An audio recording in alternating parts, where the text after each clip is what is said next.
Guilty. I show them love, they show me hate, but ain't no issues to it. We take them issues, tip that tissue, flush and get through it. We got them hoes, we've been fishing to it. They get these souls for them dollars, now they flipping through it. This world full of sharks, we been swimming through it. They say they got your back, I love that's sticking to it. I'm trying to save your soul, cause I was meant to do it. They say I'm out my mind, but I be getting to it. Do it for you, just tell them, hold on.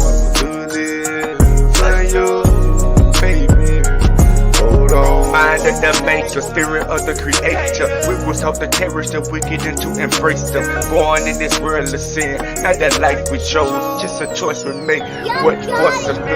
We don't that grind cause the struggle make hustlers, envy make thrillers, hate. Learn to make them hungry, control became the mission. If you ain't got that dollar, you just can't get this. They created robbing and stealing, we got them hoes for them whole term. Wives in the hoes, just to make the show out of you. Look right past the heart, but you never really know about it. Only what you're told. When this weather is cold, I ain't talking about that heat for that beef. I'm talking about that darkness in the breach, betrayal, them coffins in the deep. It's hell, you sure I'm saying sleeping on the trail, left that block with them scales. I show them love, they show me hate, but ain't no issues to it. We take them issues, tip that tissue, flush and get through it. We got them hoes, we've been fishing to it. They get these souls for them dollars, now they flipping through it. This world full of sharks, we been swimming through it. They say they got your back, I love that's sticking to it. I'm trying to save your soul, cause I was meant to do it. They say I'm out my mind, but I be getting to it. Do it for you. Just tell them, hold on, do this for you, baby. Guilty, hold on. Tempted by the devil, devices. Tempted by the beauty and the lust of the women. I'm righteous, broken, a place in my heart. A knife is spoken, truth to reveal, open mind. Many messiahs, I'm so close to divine. Feel like a wrist, I'm so close to the line. They trying to bring me down, I was told to just climb. Raised in these streets, but they open them nines. They praying to the sun, we just hoping to shine. They praising to the Father, he will not decline. Raise a child in the way they should go, and they'll do fine. The business of life, don't put your trust in the wrong one. Might be alone, stay strong, they be on. Guilty, I show them love, they show me hate, but ain't no issues to it. We take them issues, tip that tissue, flush and get through it. We got them hoes, we've been fishing to it. They get these souls for them dollars, now they flipping through it. This world full of sharks, we been swimming through it. They say they got your back, I love that's sticking to it. I'm trying to save your soul, cause I was meant to do it. They say I'm out my mind, but I be getting to it. Do it for you, just tell them, hold on, do this for you, baby, hold on.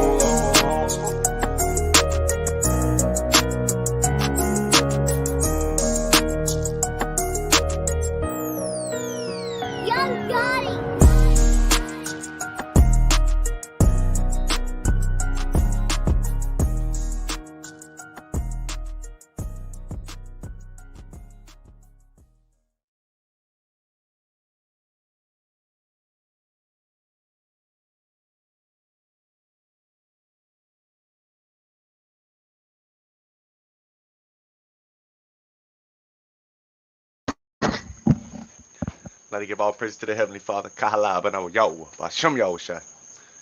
But we're going to get into this. Yahawashi was a Negro. So people can understand what that really is.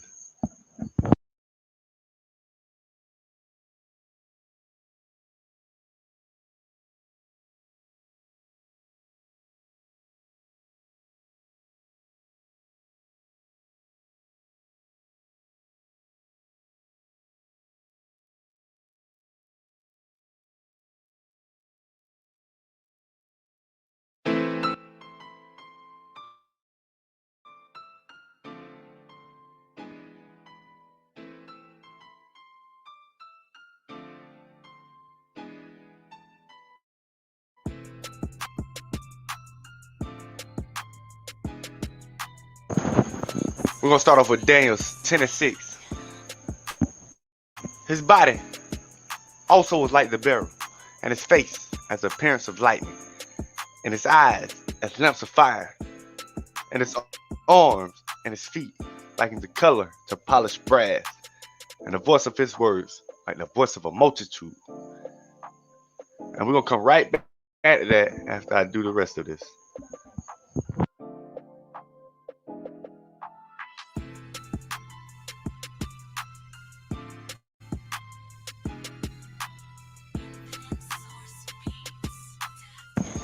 Genesis 2:7. And Yahweh formed man of the dust of the ground, and breath in his nostrils, the breath of life, and man became a living soul.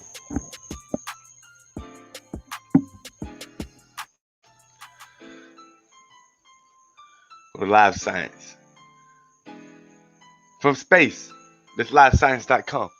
From space, Earth looks blue and green, but put your nose to the ground, and you probably see just brown. Where does the brown ground come from? Green plants, a new study reveals. As plants will and die, the leaves and limbs drop off, bringing carbon that they've stored for living to the soil.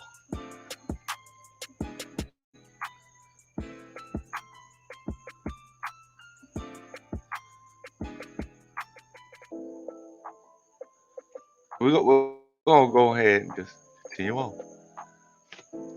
Romans 1:3. Concerning his son, Hamashiach Yahawashi, Adon, which was made of the seed of David, according to the flesh. So see, it was a Judite from Judah, the seed of David. It was the actual man. So we'll have to show a little bit of color. Give me a second.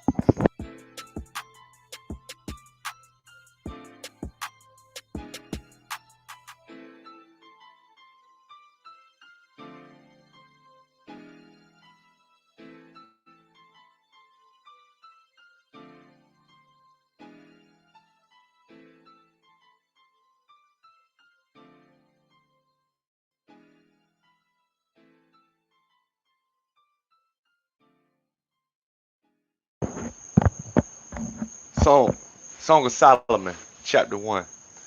We're going to start at verse 5. I am black, but comely, O you daughters of Jerusalem, as the tents of Kedar, as the curtains of Solomon. We're going to jump back and break it down a little bit. I am black, but beautiful, O ye daughters of Jerusalem, as the tents of Kedar, as the curtains of Solomon. So she's saying right here, she's black and beautiful. And when it says, "Oh, ye daughters of Jerusalem," now he's speaking of the daughters of Jerusalem, as the tents of Kedar, as the curtains of Solomon. So also she's saying, I'm black like y'all, like the daughters of Jerusalem, the tents of Kedar, the curtains of Solomon. That's the people of Solomon. She's saying she's similarity to color to those, to them. Let's jump here and see.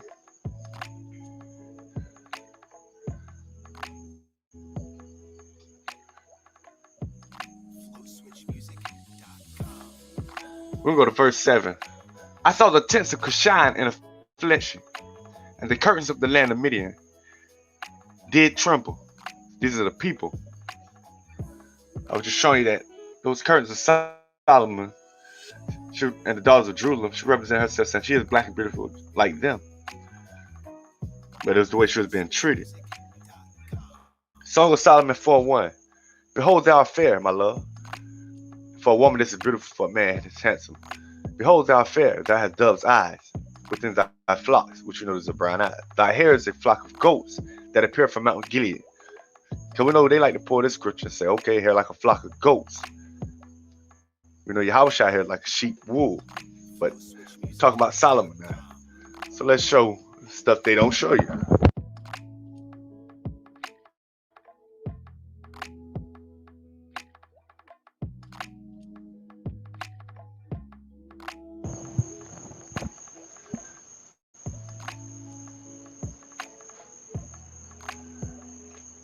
Now this the hair of, these are goats. They don't want to show you these pictures of the goats. Similar to sheep wool. And there's different varieties of goat hair.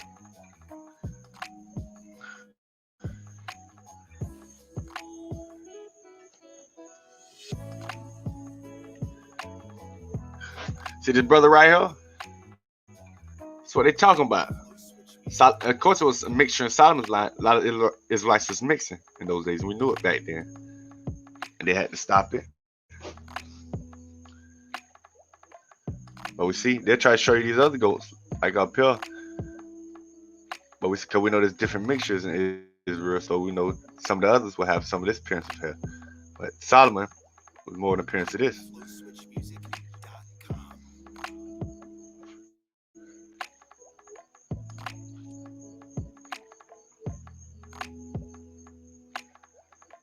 Got more goats, see?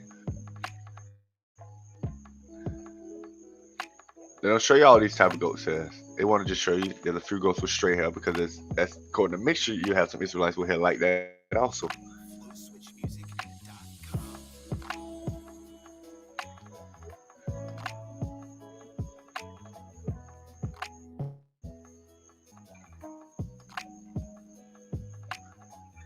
Goats here.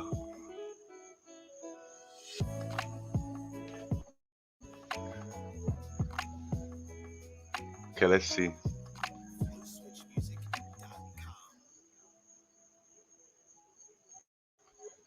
His legs are as pillars of marble set upon sockets of fine gold. His countenance is as Lebanon, excellent as the cedars. Because I know they speak of these, talking about the cedars of Lebanon. A cedar of Lebanon.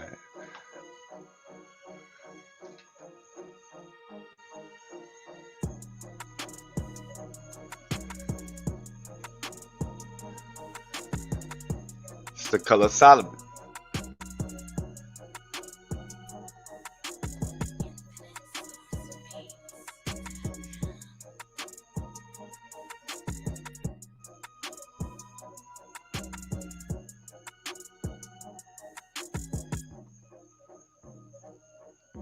Exodus 2:19.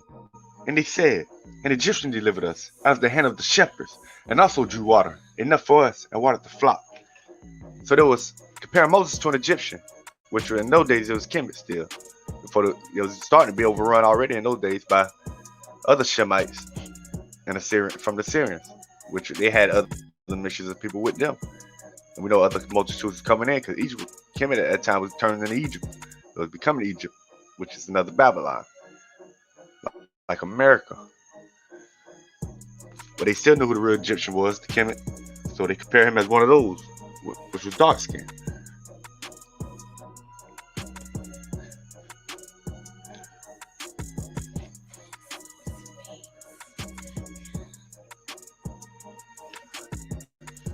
Acts 21:38. Are not that Egyptian, which before these days made us an uproar and led us out into the wilderness, 4,000 men that were murderers? So they also compared Paul, a Benjamite, to an Egyptian. And they knew who the real Egyptians was in those days still.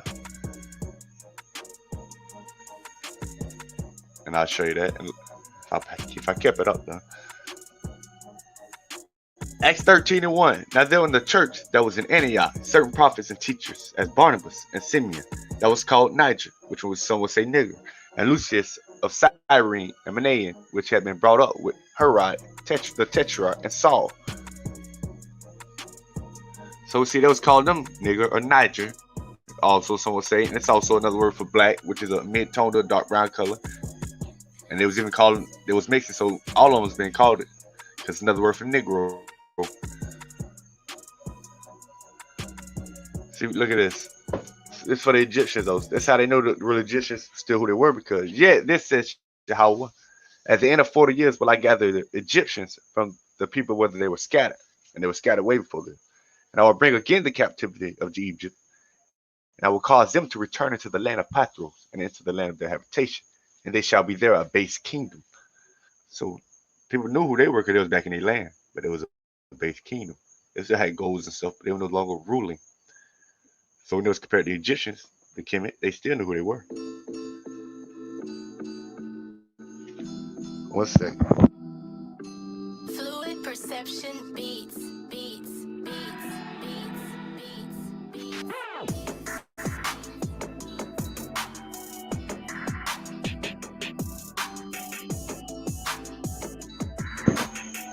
Negroid. Less commonly called Congoid, is an outdated historical group of various people indigenous to Africa, south of the area which stretched from the southern Sahara Desert in the west to the African Great Lakes and in the southeast, but also to isolated parts of South and Southeast Asia, Negritos. So we know it stretched all the way to Southeast Asia. And these are who they classify as Negroid, which were certain genetics of people, which they had different riches in their genetics, but they were still classified as Negroes because they were still relatives. Because these would be Shem and Ham.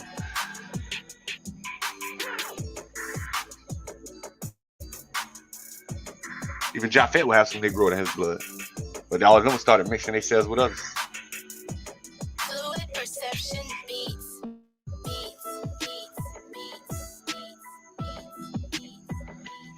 Ethiopians are the native inhabitants of Ethiopia, as well as the global diaspora Ethiopia. Ethiopians constitute several components ethnic groups, many of which are closely related to ethnic groups in neighboring Eritrea and other parts of the Horn of Africa. So we need to know that they were classifying us all as Ethiopians, which we should know that. Some scholars classified us as who we are because they discovered and found out. But you need to understand, even today they're still trying to classify us as Ethiopians and Africans because they call us African American. They're not calling us by Yasharahla or Jews or Hebrews. So in some of these documents, they still classifying us with these others. So we'll go down. Ethiopia's population is highly diverse with different languages and ethnic groups. Most of its people speaking a Semitic or Cushitic language, which are both part of the Afro-Asiatic language family. That's Shem and Ham, you see. They all classify us as Ethiopian because they want people to know our true identity. Fluid perception beats. While others speak Nilo-Saharan languages, the Romo, Amhara, Somali, and Trigurians make up more than 3/4, 75% of the population, but there are more than 80 different ethnic groups within Ethiopia. Some of these have as few as 10,000 members. Okay. Just I had to show you that when I get into the document. You gotta understand they classify us all as Ethiopians.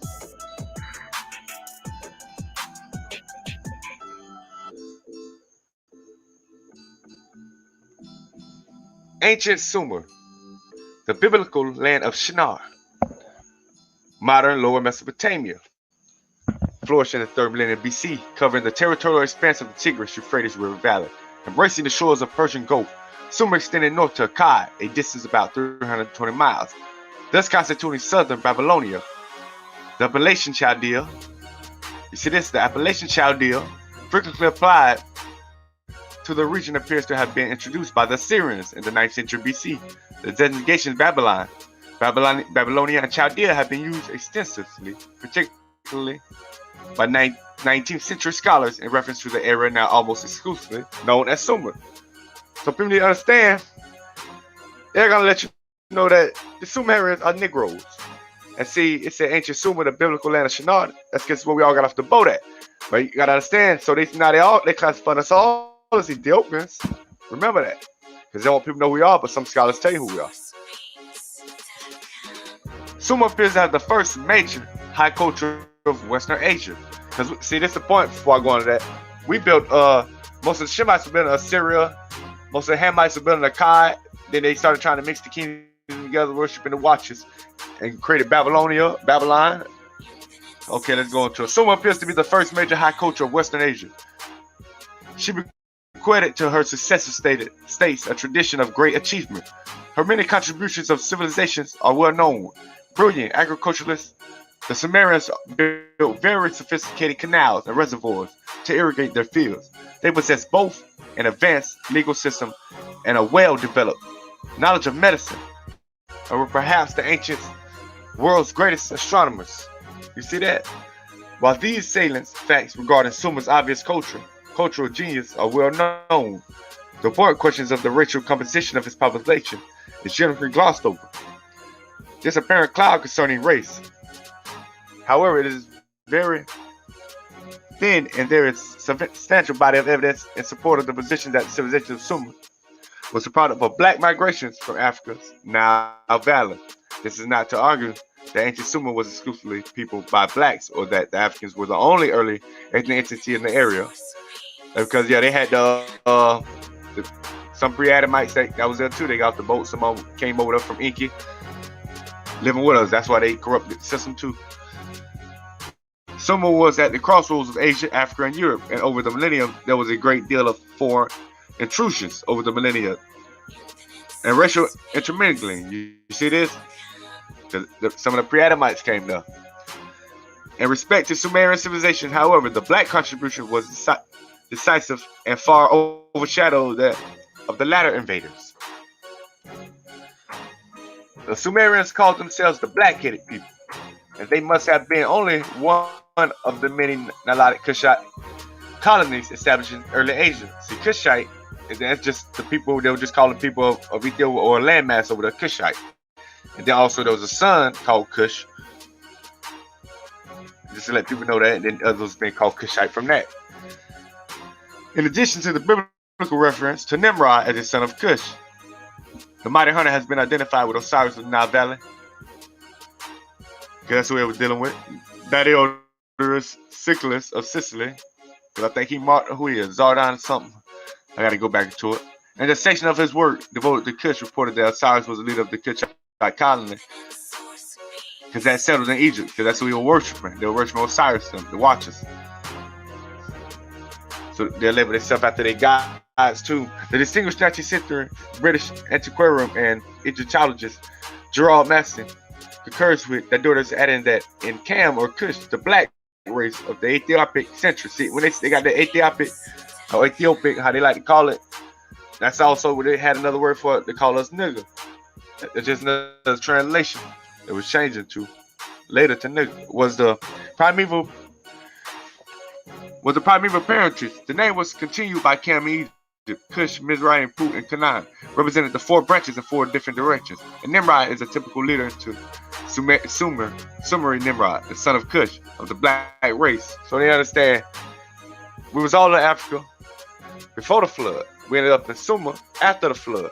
Shem had Japhet, but people started expanding off, but we were still there building Assyria and all that. And Ham was building the Akkad and everything else. And Japhet them spread it out, went towards Europe and other areas. And they would started mixing with the pre-Adamites. But some of them stayed there with us. But you gotta remember, they all Negroes. The Greeks and Romans called the Kushites Ethiopians, and were at least somewhat cognizant of their vast domains. Early observers such as Ephorus expressly stated that the Ethiopians occupied all the southern coasts of both Asia and Africa. See, they called us all Ethiopians, called it Shemites and Hamites Ethiopians. That's why I read about it before I got into this. Homer described the Ethiopians as divided and dwellers at the ends of the earth, you see, because they're trying to live with all the Ethiopians. Towards the setting and rising sun, Strabo adds that Greeks designated the whole southern countries towards the ocean and of the coast of both Asia and Africa. That's Ethiopia. You see that? That's why. They say the Greeks did that. According to John D. Baldwin, author of Prehistoric Nations, and one of the leading exponents of an early diffusion of Ethiopians or Kushites, which Kushites just mean black races too. And then son, Ham had a son, through his genealogy, called Cush, Nimrod them. When they had a son, we got Cush. It is now admitted that the people of the Kushite or Ethiopian race, sometimes called Hamite, were the first civilizers and builders throughout Western Asia. They are traced by the remains of their language, their architecture, and their influence of their civilization on both shores of the Mediterranean, in Eastern Africa, and in the Nile Valley, in Destin, and in the islands of the Indian Sea. So that's Shem and Ham, all Negroes. And we all been called Ethiopians. They labeled us all Ethiopians, labeled us all Negroes, Negro race. In a direct reference to Lower Mesopotamia itself, pioneer African-American historian Drusilla Dungy Houston quotes Diodorus as commenting that Kushite Ethiopians were the absolute governing class of politics. They commanded the armies and held the offices of state. From them came the ruling families of Babylon. See, so when Shem built Syria, Ham was building Akkad because Nimrod them. Then that ended up becoming Babylon. And Nimrod took over that, so it was predominant in that. It was worshiping the watchers. And they had other cultures mixing in with them. That's why it was becoming Babylon again. That's why you have others that was in Mesopotamia that you see.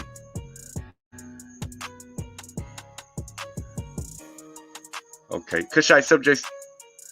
Hold on. And most recently, the Sierra Leone historian George O. Cox mentions that Cush colonized Mesopotamia around 2800 BC. Cushite subjects now settled in Babylonia as overlords of Mesopotamia. That's Nimrod them. Introduced what the world has noticed, that the migration of which Cox writes was simply a reinforcement by Cushites earlier black. But we know we all got off the boat. That's why we was all there. Grimla and all Strix, who had entered the region in Paleolithic and Neolithic times, it was perhaps these earlier migrations coupled. Because remember, we all came from Africa before the flood. Because let's put into the garden, we all come from Adam. Then we come through, all three of us come from Noah, Shem, Ham, Japhet, all Negroes.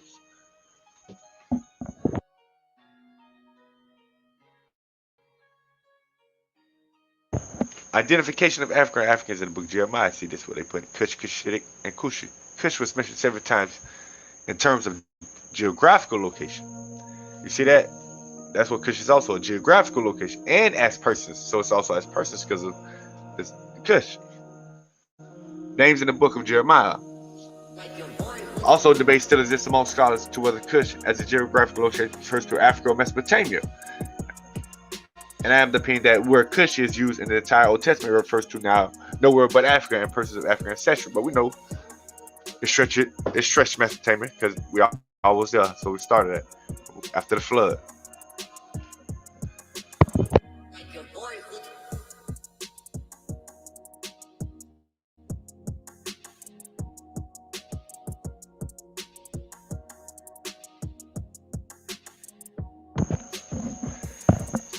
The history of slavery spans many cultures, nationalities, and religions.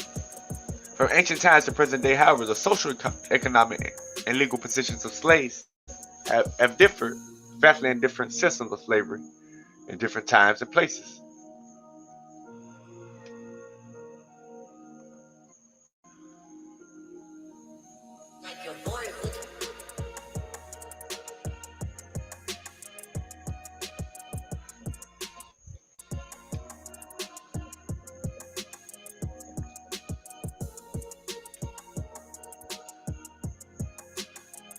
Scholars have given little attention to the Negro element in the population, to the Greek and Roman world. The present paper is a complement to a recent study in which the writer examined the evidence relating to the Negro in classical Italy. Although this study of the Negro in Italy requires some use of Greek materials, it has included no detailed examination of pertinent Greek sources until the publication of Miss Bartley's study. No comprehensive investigation of the Negroes in Greek and Roman world have been made.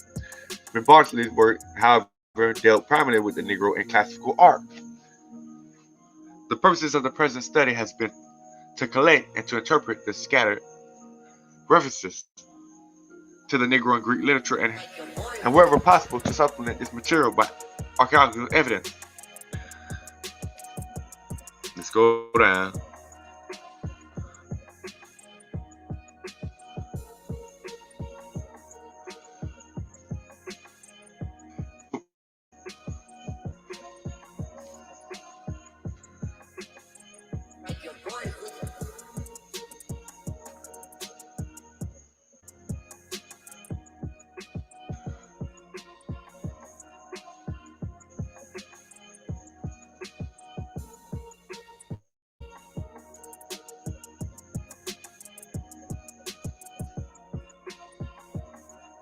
Hold on. If we accept the ordinary identification of the Negro on the basis of color of the skin, shape of the nose, and quality of the hair, it is certain that the Greeks were well acquainted with the racial type, with anthropologists designate today as Negro. So you see, they also had this stuff classified, ready, put down. Ancient times, they was already getting this stuff paired and how they wanted it. In view of the Greek usage of the word Ethiopian, it is safe to see what I'm saying, Ethiopian, they would call us all Ethiopian. So that's why you read some of these documents, you got You got to know when to understand when they really talking about an Ethiopian, when they talking about others that they just classified as Ethiopians. Whenever a passage mentions two or more of the physical characteristics accepted by modern anthropologists, whenever the word is used in conjunction with one or more of the physical characteristics accepted by modern anthropologists, when contextual or other evidence indicates that, even in the absence of any other racial characteristics, refers to Negroid type. Rather detailed classifications of an anthropological type answering to the Negroid type appear in several Greek authors. One of these will suffice as an illustration. See, you see, they already had this stuff done. This ain't nothing new.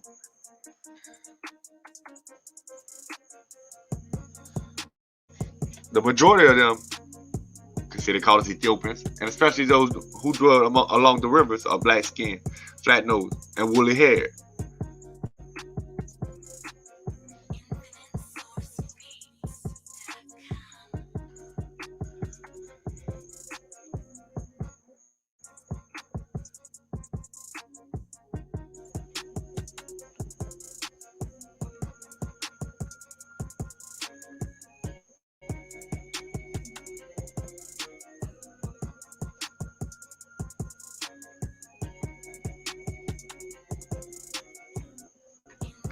And he said it to him, in Genesis 15:7. I am Yahweh that brought thee out of Ur of the Chaldeans to give thee the land to inherit it. So we know that these are Negroes over there. And he telling him, he brought you out of the land of Chaldea, talking to Abraham, to the land to inherit it.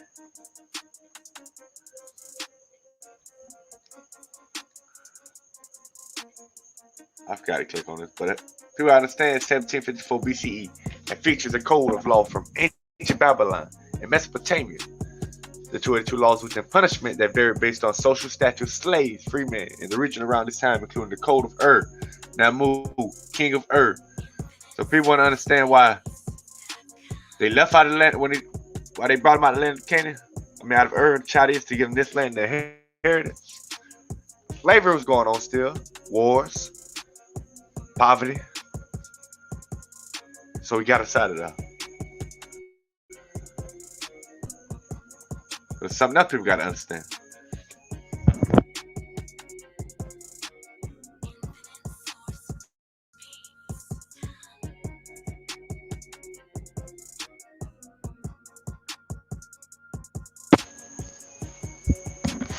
Okay. White Negroes. This is what people got to understand. Travelers who have been in Africa speak of a kind of Negro who, although born to black parents, are for all that as white as Europeans and keep this color all their lives. It is true that all Negroes are white men that are born, but a few days after their birth they become black, which know they vary the color before when they're born to reddish or a lighter color. Whereas those of whom we speak always keep their whiteness. So they say these white Negroes, they always stay white all the way till they die. And it's said that the white Negroes are as pale as dead corpses. Their eyes is gray, hardly animated, and seem to be immobile. And it's said that they see only in moonlight like ours. The hair is either blonde, you see that? The hair is either blonde, red, or white and frizzy. A fairly large number of these white Negroes can be found in the kingdom of Loango. The inhabitants of the country called them Dandos and the Portuguese Albinos. The blacks of Loango hate them and are constantly at war with them. They're covered to put their advantage to their own profit and to fight their opponents in full daylight. But the latter take their revenge during the night.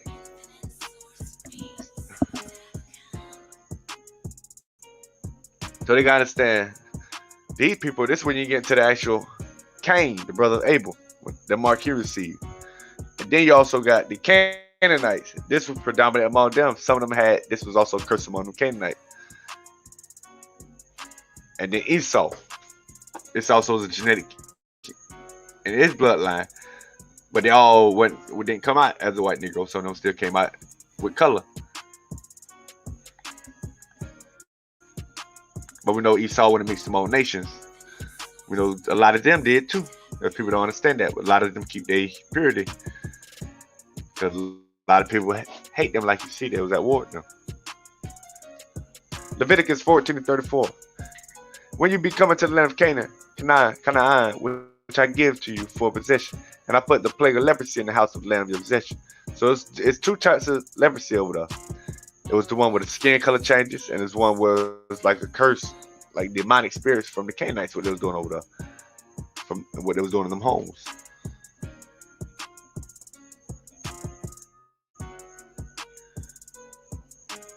Even Naam was cursed with leprosy, but then he had got his color back.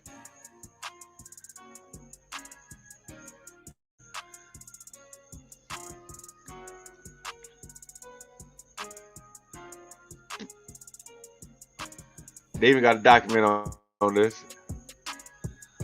In the book of Genesis, Cain kills his brother Abel, but the Lord placed a mark on Cain so that no one would kill him.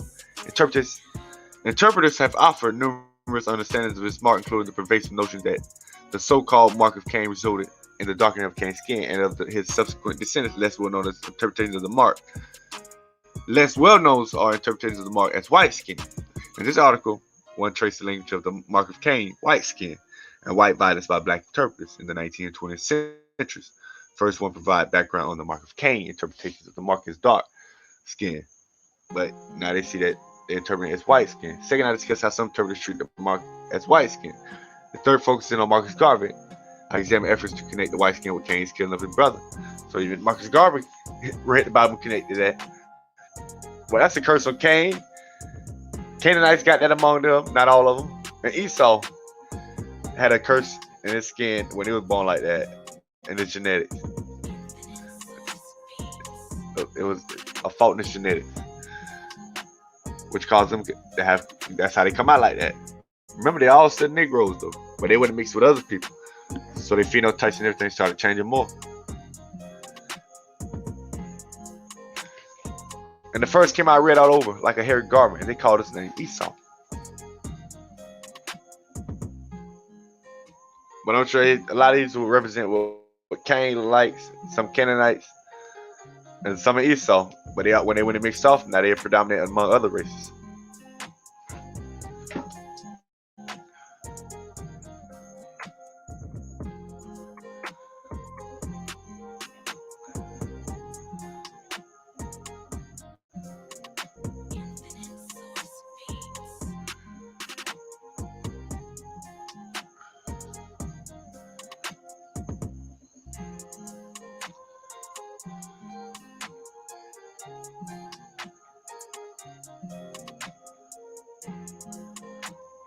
A lot of them get 100 too.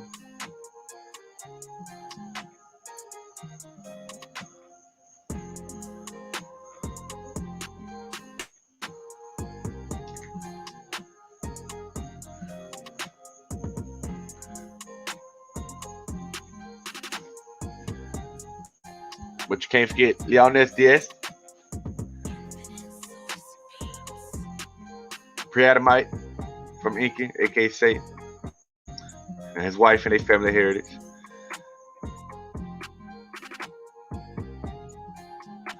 They got off the boat. They ended up over there too. A lot of them spread out towards Europe, Russia, over that area. Nowadays, they everywhere. Scientists also saying these other people that was also relatives to them. Some of them had some color, but they was Mesoamericans. Saying they're not the same as Native Americans.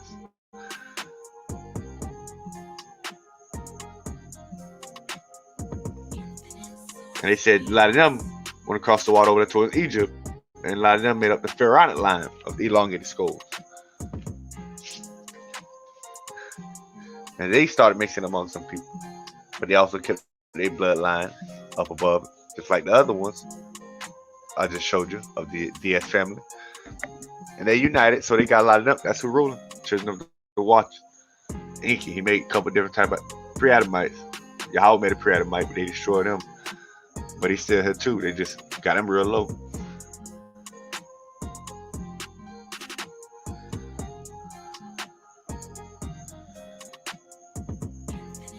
The genetic history of the indigenous people of the Americas, also named Amerindians or Americans, in physical anthropology is divided into two sharply distinct episodes. The initial people of the Americas during about 20,000 to 14,000 years ago. In European contact, after about 500 years ago, the former is the dominant factor of the number of genetic lineages, zygosity, mutations, and found haplotypes present in today's indigenous and Amerindian populations.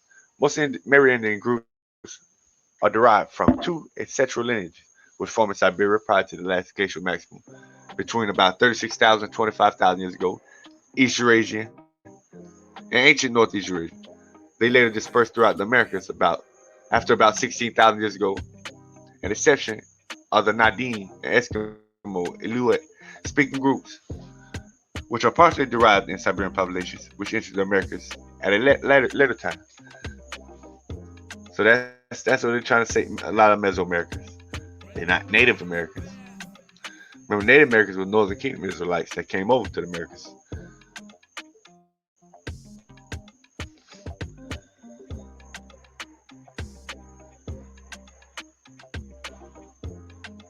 According to her book, a 2013 book, that the blood stay pure. The term's origins can be traced to medieval Italy, where it was a classification of a skin color, not race. Additionally, Europeans often refer to indigenous populations of their communities as Negroes. In the Portuguese colony of Brazil, Indians were called Negros. Da terra meaning Negroes of the land. So they know Indians were called Negroes because the Northern Kingdom Israelites came to America, and they were the ones noted as Native Indians. They're not the Mesoamericans, so a lot of people get that mixed up. The use of the terms Negro and Black to include persons of Native American ancestry and Anglo North America. So that's to include them. You see that? Because they know who they are. Even though we know they got a lot of mixtures among them too. And they scattered off. In 1854, the California State Supreme Court sought to bar all non-Caucasians from equal citizenship and civil rights. The court stated, the word black may include all Negroes, but the term Negro does not include all black persons. You see that? Let's read it again. The word black may include all Negroes, but the term Negro does not include all black persons. We're of the opinion that the words white, Negro, mulatto, and black person, whenever they occur in our Constitution, must be taken in their generic sense, that the word black person in the 14th section must be taken as distinguished from white, and necessarily includes all races other than the Caucasian. You see that? See, they separate the Caucasian from both. But the modern term, they still try to label them as white. As convoluted as the quote may be, it tends to express a strong tendency in the history of the United States towards creating two broad classes of people, white and non-white citizens and non-citizens of semi-citizens.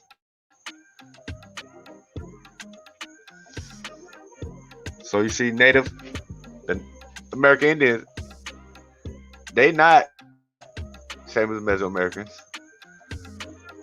Let me see that Native Indians are Negroes. Just like the ones came over on the boat are Negroes, which are the children of Israel, Yasharahla. That's why Isaiah 11:13, the envy also of Ephraim shall depart, and the adversaries of Judah shall be cut off. Ephraim shall not envy Judah, and Judah shall not vex Ephraim. Because you see that hate going on. You got natives hating against the ones came over on the boat, what they call them African Americans, which were both Negroes, both children of Yasharahla, Israel, both scattered abroad over the earth. A lot of us still in Africa, a lot of us scattered in America, South America, on the islands, Cuba, Puerto Rico, Jamaica, Haiti.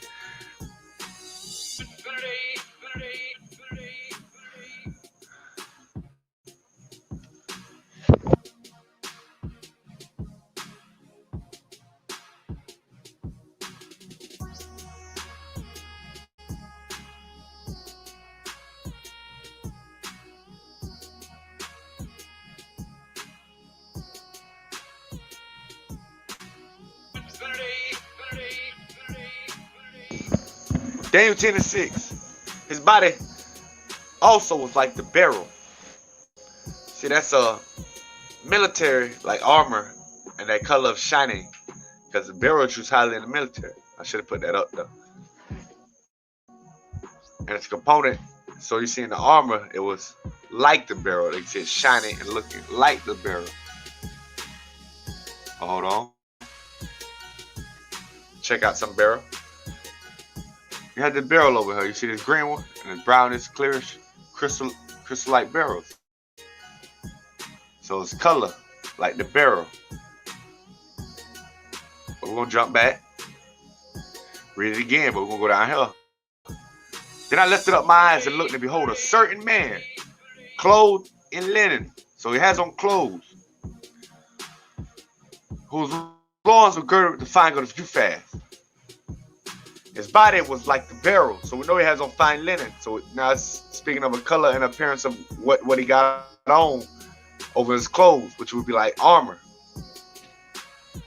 In ancient times, how you see the armor, what they want, the shields, the bucklers, and all them things. But his is different because it's more unique.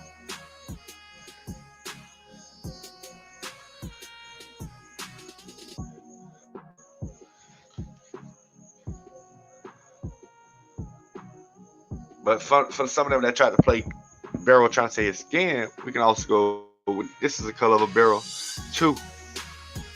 And this is the color of a brown skin reddish Negro, the mid-tone.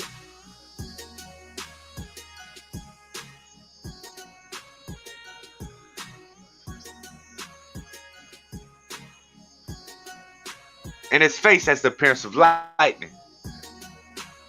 And his eyes is the lamps of fire.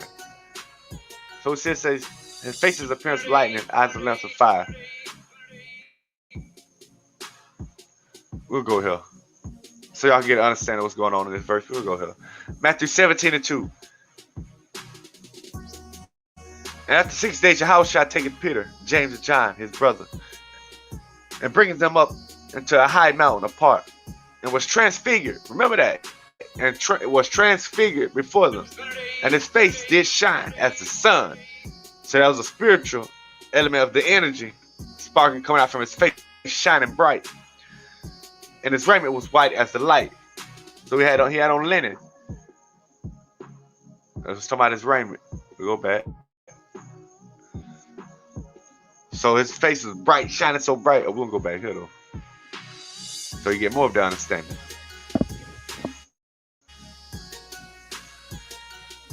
And it came to pass when Moses came down from Mount Sinai with the 2 tables of testimony in Moses' hand. When he came down from the mount, that Moses wist not that the skin of his face shone while he talked with them. So this happened to Moses also. You see this? The skin. See what I'm saying? The skin of his face shone while he talked with them. So the energy field of that spiritual coming out of him, you can see brightness shining. It was glowing, and you see the brightness of the energy surrounding him. Someone said like a force field, but it was shining his face bright. You see the energy coming out of his face of the spiritual energy.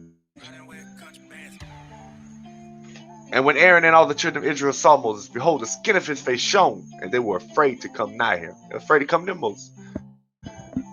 And Moses called unto them, and Aaron and all the rulers of the congregation returned unto him. And Moses talked with them. So how did Moses talk with them? We go down. 33. Until Moses had done speaking with them, he fell on his face. So he had his face covered. They were scared to see him.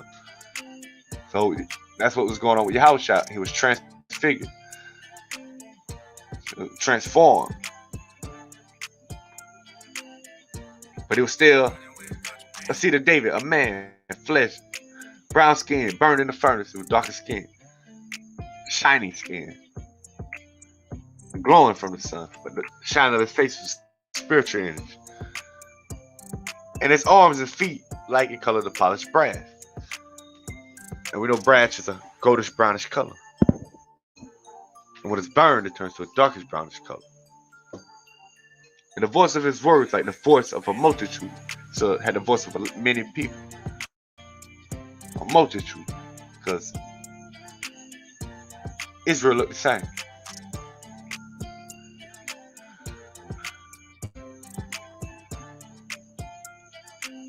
His head, Revelations 1:14. His head, and his hair is white like wool, as white as snow, and his eyes were as a flame of fire. Now we just went over these things.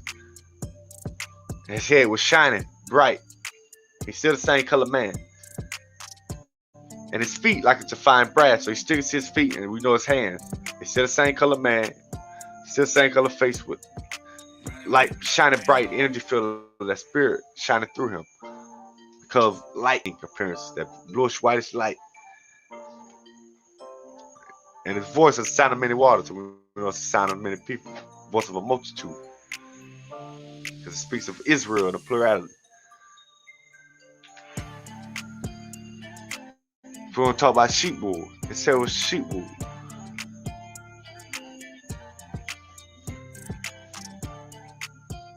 It's a sheep wool. Color of itself, the texture of itself. Let's show you some. Afro texture hair. But we go down here. English adjectives such as woolly or kinky or spired has been used. So we know woolly textured hair is the hair texture of certain populations in Africa. You should say certain populations in Africa, Oceania, and Southeast Asia, and the African diaspora, because we are in the African diaspora, where they call us Africans too, like they call us all Ethiopians. Each strand of this hair type grows in a tiny angle-like helix shape. The overall effect is such that compared to straight, wavy, or curly hair, Afro texture hair appears denser. So you see, woolly hair. They let you know the people that's grow up on, and we know that Yahawashi had woolly hair, polished grass, skin. I showed you Solomon. I show you skin colors, the different.